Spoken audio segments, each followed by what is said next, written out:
Ve'at Hashem lechok l'Israël ce matin, Parashat Metzora, Baba Batra 115a. Dit la Gemara, Rabbi Yochanan il dit, אלה בני שעיר אחורי יושבי הארץ לוטן ושובל וצבעון וענה וכתיב ואלה בני צבעון והיה וענה אלא מלמד שבא צבעון על אמו והוליד ענה אלה בני שעיר. La Torah nous donne tous les enfants et les petits-enfants de Seir. Qui c'est Seir? Seir c'est Esav. Okay? Pourquoi on l'appelle Seir? Alors Esav, quand on voit quand Yaakov il retourne de Haran après 22 ans, Vaishlach Yaakov Malachim el Esav achiv Arza Seir, dans la terre de Seir, Sédé Edom, dans le champ rouge.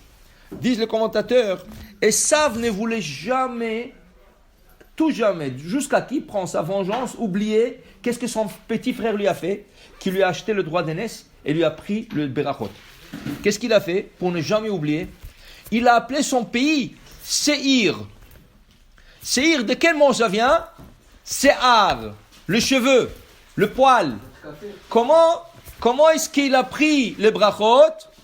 Il a mis le poil, il a mis le pot des animaux pour avoir, parce qu'il a dit à sa mère, je ne peux pas rentrer. Esav ish Saïr, vanochi ish chalak.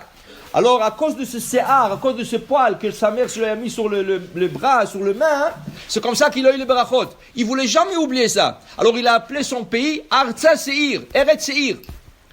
Il avait un grand champ là-bas. Comment il a appelé le champ? Edom. Pourquoi tu appelles le rouge? Est-ce que le champ est rouge, le champ est brun, pourquoi rouge? Pour ne pas oublier les lentilles pour lesquelles il a vendu le droit d'aînesse. Comme il a dit, qu'est-ce que tu as là-bas? Il dit des lentilles. Al itenina mina adom a adom azé. Il a dit Esav à Yaakov, donne-moi de ce rouge. Et à ça, il a dit, tu veux le rouge? Je te le vends avec le droit d'aînesse. Tu me vends le droit d'aînesse. Il a vendu et à cause de ça, il lui a pris le brachot. Pour ne jamais oublier ça, il a appelé son pays Seir, son champ Edom. La Torah nous dit, elle est Bene Seir. Après qu'on a fini de parler d'Esav, et la Torah veut avancer avec Yaakov et ses enfants, petits-enfants, et la descente en Égypte, on dit voilà, on finit avec ça, voilà l'arbre généalogique de Esav. Elle est Bene Seir. Voici les enfants de Seir. Il dit ici, qui sont les enfants de Seir? Lotan, Veshoval, Vetzivon, Va'ana. Ça, c'est les enfants de Esav. Urtiv. Et c'est écrit, Ubne Tzivon, et les enfants de Tzivon, Ve'aya, Ve'ana. Comment c'est possible? C'est écrit que Lotan, Shoval, Tzivon, Va'ana sont frères. Ils sont frères. Ils sont les enfants de Esav. Après, c'est écrit que Tzivon, que Ve'ele bne Tzivon, les enfants de Tzivon, c'est Anna. Mais tu as dit qu'Anna, c'est le frère de Tzivon. Un verset dit que Anna, c'est le frère de Tzivon. L'autre verset dit qu'Anna, c'est le fils de Tzivon. Comment c'est possible? Dit Melamed, dit Rabbi Yochanan, Melamed sheba Tzivon alimo veolid et Anna. Tzivon, il est parti avec sa mère et il a eu Anna. Alors Anna, il est le frère et il est le fils.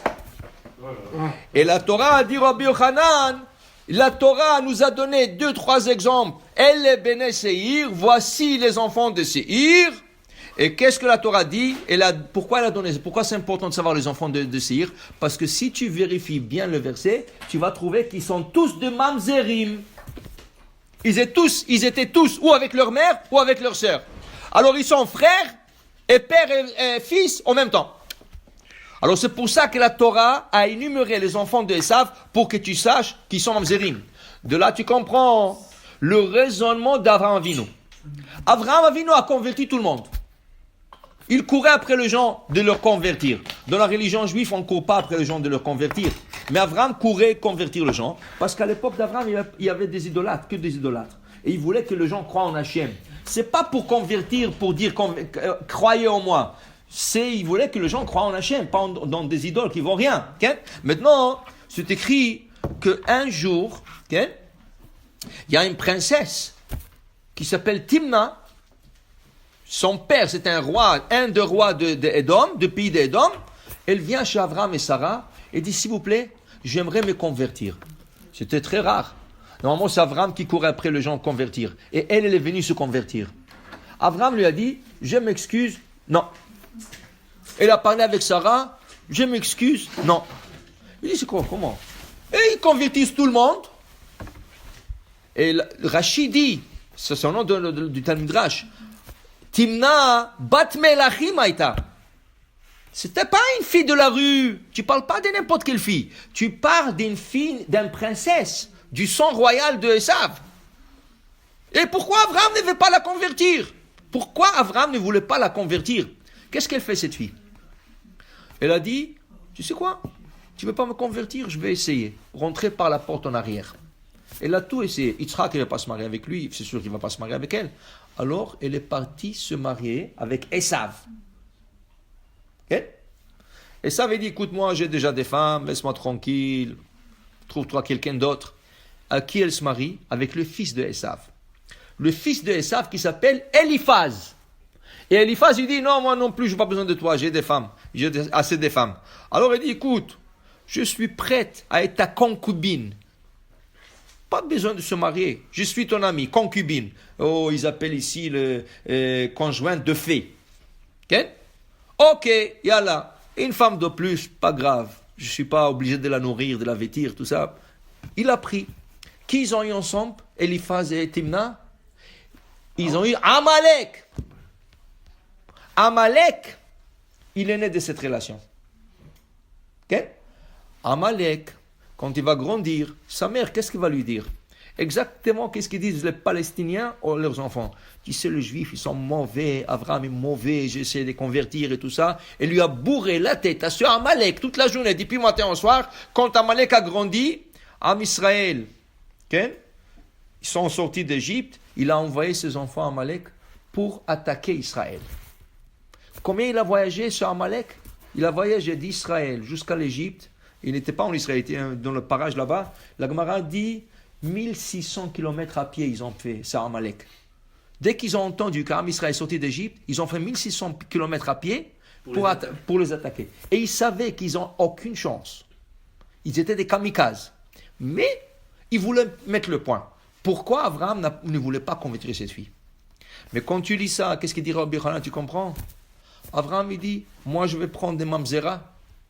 Moi je vais convertir un mamzera. C'est des mamzeras. Tous les enfants de Esav, c'est des mamzerim. Les autres, au moins ils sont idolâtres, mais ils ne sont pas mamzerim. Parce que les nations du monde d'Irachi ont posé des barrières. Il y a des règles. L'inceste, c'est interdit. Et c'est pour ça que la Torah va durement punir Bil'am, qui a ouvert le porte de la débauche. Bil'am, il a permis à des filles d'aller inciter des garçons juifs pour faire la Avera. Mais c'était interdit, dit Rashi.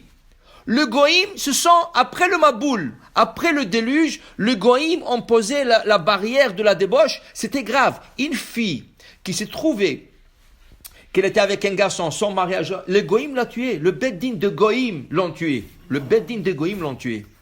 Et là, vous comprenez aussi, dit Haïm Kadosh, pourquoi les deux frères de Dina, pourquoi ils ont tué toute la ville de Shrem? 24 000 hommes ils ont tué ce jour-là. Pourquoi ils ont tué la ville de Shrem? Parce que le juge de Shrem n'ont pas fait le jugement. Il aurait dû condamner Shrem et Hamor, son père. Ils ont dû condamner. Pourquoi? Parce qu'il a abusé d'une fille. Il a abusé de Dina. Et normalement, le Beddin aurait dû le prendre et le punir. Parce que selon la loi Goy, la loi de Noach, il était Chayav Mita ou quelque chose, il fallait faire quelque chose. Et ils se sont tus, ils n'ont rien dit. Dis Shimon Velevi, quoi? À Kezona, il y a assez tachotenu. Notre femme, notre fille, notre soeur maintenant, c'est une prostituée qui a fait ça. Il n'y a personne qui conteste, il n'y a personne qui parle. Ils sont, Vaikrou Ish Harbo, ils ont pris le repas, ils ont rasé la ville. 24 000 ans. Pour te dire que la barrière de l'inceste et de la débauche, l'adultère, était très forte, même chez le Bnei Noach. Vient cette fille, elle n'a rien du mal. Mais Abraham, il dit, moi je ne peux pas la prendre. Pourquoi? Parce qu'elle vient de Mamzerim. Et je ne peux pas rentrer de Mamzer chez moi. Et même la Torah, quand elle va être donnée, qu'est-ce qu'elle va dire? Lo yavo Mamzer bik al Hashem. Qu'est-ce que c'est Mamzer? Mamzer, c'est un bâtard qui sort d'une relation d'une femme mariée avec un autre homme. Un couple non marié, c'est pas idéal. Mais une femme qui tombe enceinte quand elle n'est pas mariée, avec un garçon, avec son ami, c'est pas mamzer. Mamzer, c'est carrément une femme mariée qui a trompé son mari. Elle a eu toute l'arbre généalogique de Esav, c'est des mamzerim. Et c'est pour ça qu'on ne voulait pas les accepter. Baruch Adonai Le'olam. Amen ve Amen.